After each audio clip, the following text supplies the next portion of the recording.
Good morning. It is Friday, February 2nd, the feast of the presentation of the Lord. This is Michigan Mornings from Ave Maria Radio and the Ave Maria Radio app. I'm Matthew Handley. What would Father Richard John Neuhaus have to say about today's political divisions? Kresta discusses this, but first, your local weather and this news. Jennifer Crumbley took the stand in her defense yesterday as she faces 4 counts of involuntary manslaughter for the deaths of the students caused by her son.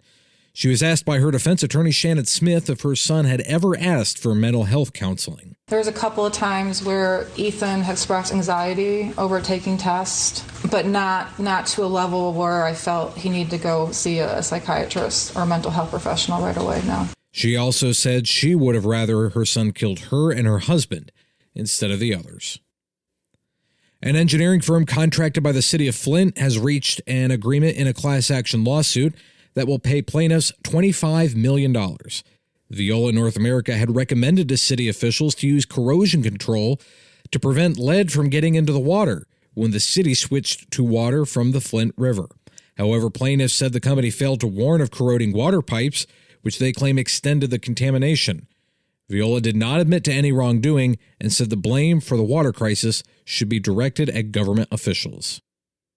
Holtec International officials say they are expecting to receive $1.5 billion from the federal government to restart the Palisades nuclear power plant.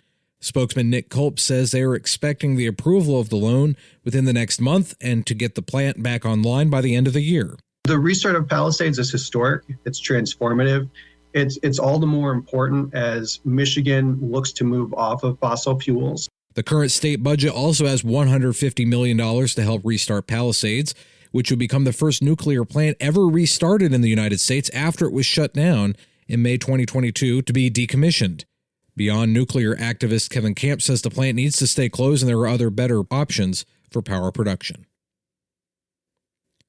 The Connect 313 program in Detroit is helping people get connected to the internet.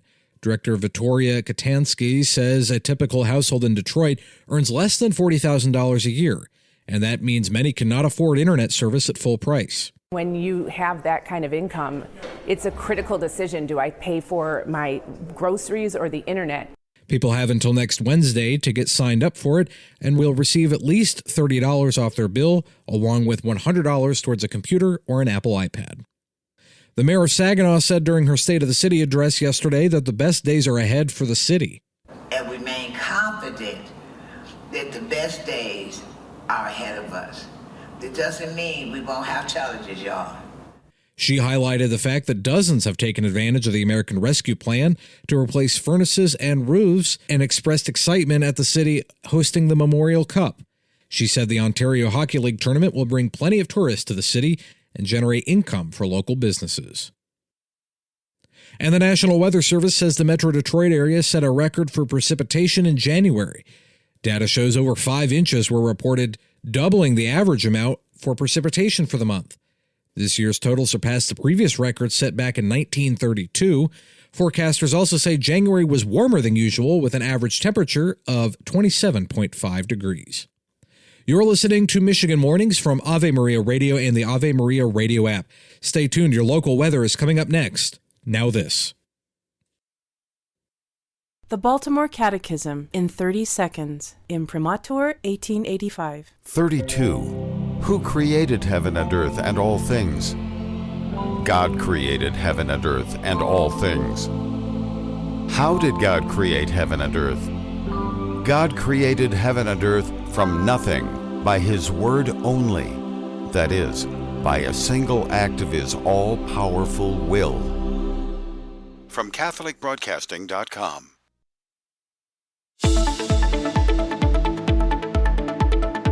Today's weather in Detroit features mostly cloudy skies with highs reaching the upper 30s. Tonight it remains mostly cloudy with highs in the upper 20s. Saturday brings mostly sunny conditions, highs around 40. Saturday night turns mostly clear with lows in the mid-20s. Sunday continues with mostly sunny skies and highs in the mid-40s, and Monday starts partly cloudy, clearing later with highs in the lower 40s.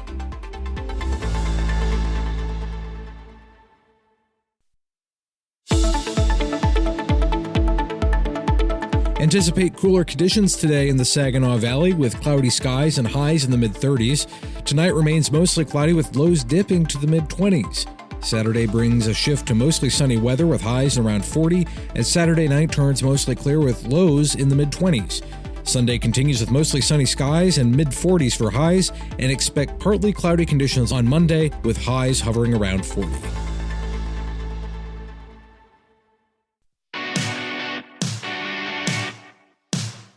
Father Richard John Neuhaus passed away 15 years ago this year. He was a prolific writer who discussed what it meant to be a Catholic and an American. Al Kresta reflected on what he would say about today's political climate on Kresta in the afternoon. The political and ecclesiastical landscape has deteriorated in many ways that Neuhaus could not have fully imagined. And yet his final book, published after his death, was called American Babylon. And in it, he reminds Christians how we should think about our citizenship in this world and in the next. We have to live as a people who are not at home, but live in time towards our home. A major theme for Neuhaus was his definition of politics. He borrowed from Aristotle a definition of politics as the process by which we determine how we ought to order our lives together. But it was more than just a paraphrase of Aristotle. First, how we ought to order our life together teaches that politics is not a matter of philosophical speculation, but practical reason. It's not about reaching the right metaphysical conclusions and then trying to build a perfect program from them. Rather, politics consists of acting for the good that's possible now, with all the messiness and compromise that might entail. He pointed out, politics does not require the constant refinement of intellectual diagnoses and ideals. It does require thinking how best to put our common life in order, warts and all. Again, politics deals with our life together, here and now, not in the life to come. And Neuhaus repeated time and again that the first thing to say about politics is that politics is not first. The first thing to say about politics is that politics is not the first thing. Political advocacy, political activism can never replace our hunger for God. The divine perfection for which we long can only be attained in union with God, not through the implementation of a political program. Politics pertains to our life together here and now, not in the life to come. Listen to Kresta in the afternoon weekdays at 4 p.m. on Ave Maria Radio or listen on demand with the Ave Maria Radio app. This is Michigan Mornings from Ave Maria Radio and the Ave Maria Radio app. You can follow Ave Maria Radio on Facebook and Twitter. Just search for Ave Maria Radio and, of course, download our free app and listen to us anywhere you go throughout the day. I'm Matthew Handley. You can follow me on X at Radio Handley.